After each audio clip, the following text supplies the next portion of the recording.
फार प्राचीन काळची कथा. इतिहासाची पाने बरीचशी कोरी होती त्या काळची. दंडकारण्याला त्याचं नावही मिळालं नव्हतं त्या कालची. आर्यकुल दक्षिणेत येऊ लागली होती. स्थानिक लोकांशी त्यांचा संघर्ष सुरू झाला होता. इथल्या लोकांना ते दस्यू म्हणू लागले होते, पण त्यांनी दस्यूंना पूर्णपणे जिंकले नव्हते. अशा संक्रमण काळातली ही कथा. विंध्य पर्वताचा पूर्व भाग. कृष्णवेणीला आणखी एक नदी मिळते, नाव मुसई. त्या काळचं हे नाव. त्यांच्या संगमावर मदनपल्ली नावाचे एक दस्यूचे वसतिस्थान होते. अतिशय निसर्गरम्य. अवतीभोवती दाट झाडी, लहान लहान टेकड्यांनी वेढलेले. पावसाळ्यात चारही बाजूंनी खळाळणारे निर्जळ मोठे मोठे शिलाखंड ठिकठिकाणी पडलेले. भोवताली टेकड्यांमुळे अनेक खिंडी तयार झालेल्या. उंचवट्या उंचवट्यावर पर्णकुटिका बांधलेल्या.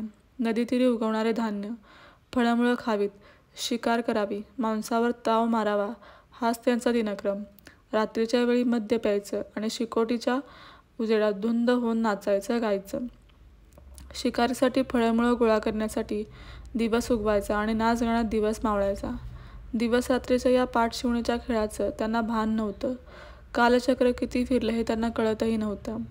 तशा एकमार्गी असणाऱ्या त्यांच्या जीवनात आर्याची एक टोळी आल्याने वलय निर्माण झाली. नदीच्या पलीकडे त्यांनी आपले कुल वसवले. पर्णकुटिका सजल्या. त्यांची आक्रमक वृत्ती आणि धनुर्विद्या याचं दस्यूंना भय वाटू लागलं. जीवनात संघर्ष आणि भीती याचा एकदमच प्रवेश केला.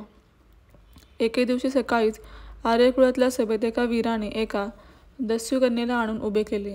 ती घाबरली होती, बावरली होती. श्यामल वर्णाची असून ती दिसायला सुंदर होती. अनेक आर्यवीरांचे लक्ष तिच्या अंगावर खेळले होते.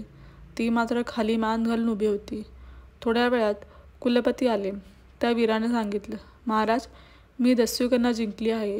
हिचं देवतांना यजन करून तिला माझ्या स्वाधीन करावं अशी माझी विनंती आहे. भगदत्ता, तू हिला जिंकली म्हणतोस, ठीक आहे, पण कुठे जिंकलीस, कशी जिंकलीस, सारं कळल्याशिवाय निर्णय देता येणार नाही. महाराज, काल सायंकाळी मी नदीतीरावरील झाडावर बसलो होतो. श्वापात पाणी प्यायला आल्यावर शिकार करायला माझा विचार होता. एवढ्यात प्रवाहातून एक नाव आपल्याच बाजूला येताना दिसली. त्यात ही रूपसुंदरीने एक दस्यू तरुण होता. मलाही आवडली. मी बाणानं त्याच्या नौकेला भोग पाडलं. आणखी एका बाणानं त्याला खाली पाडलं. तो पात्रात पडल्यावर जीव वाचवण्यासाठी नौकेला धरायला गेला, पण नाव उलटली. ही कन्या धारेला लागली आणि वाहत नदी तीराला लागली. मी तिला ओढून आपल्या कुलात आणली. ठीक आहे, तिला आमच्याकडे दे.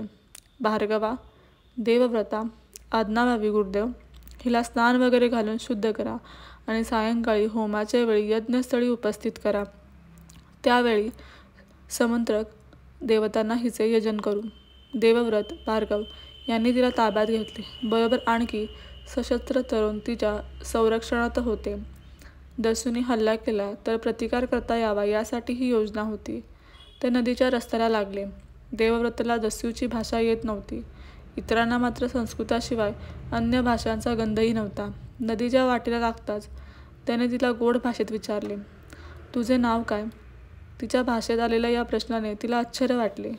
शत्रूच्या ताब्यात असल्यानंतर असं कोणी विचारेल अशी तिला कल्पनाही नव्हती. उत्तर न आल्याने त्याने पुन्हा विचारले, पिऊ नकोस, सांग ना तुझं नाव. तिने त्याच्याकडे स्निग्धतेने पाहत म्हटले, नीलम. तिला नदीवर आणलं. गोमय मृत्तिकाधिकाने तिला स्नान घालण्यात आले. ती कमालीची अस्वस्थ झाली. तिला काही करता येत नव्हते. अखेर न राहून तिने देवव्रताला विचारले, तुम्ही माझं काय करणार आहात? तुला आता यज्ञस्थळी नेणार. कशाला? आगीत टाकायला?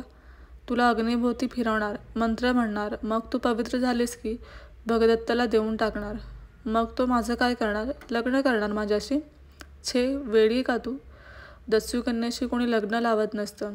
मग तू त्याची जन्मभर सेवा करायची. काही वेळ ती गप्प राहिली. तिला तिचं भवितव्य काय आहे हे लक्षात आले होते. सगळं मनाविरुद्ध. पण ती काय करणार होती? आल्या प्रसंगाला तोंड देण्यावाचून आता तरी तिच्या हातात काहीच नव्हते. दुपार अशी अस्वस्थतेत गेली. सायंकाळी तिला यज्ञस्थळी नेण्यासाठी देवव्रत आला. तेव्हा ती चटकन त्याच्या पायावर पडली. पायाला मिठू मारून करुणार्द्र स्वरात म्हणाली, मला एक भीक घालाल का? कोणती? माझी ही विटंबना वाचवा हो. इच्छेविरुद्ध कोणाची तरी दासी व्हायचं त्यापेक्षा मरण बरं. मला तुमच्या त्या यज्ञात टाका. मग अशी विटंबू नका. ते शब्द ऐकून कोमल हृदयाच्या देवव्रतला वाईट वाटले. तिची दया आली. त्याचं अंतर्मन म्हणू लागलं, काहीही कर पण हिला सोडव. त्याच्या डोळ्यात पाणी तरळले. नीलमच्या नजरेतून ते सुटले नाहीत. तिचेही डोळे डबडबले. तो काहीच बोलला नाही. तो तिला यज्ञस्थळी घेऊन आला. सारे विधी आटोपून भगदत्त तिला नेऊ लागला.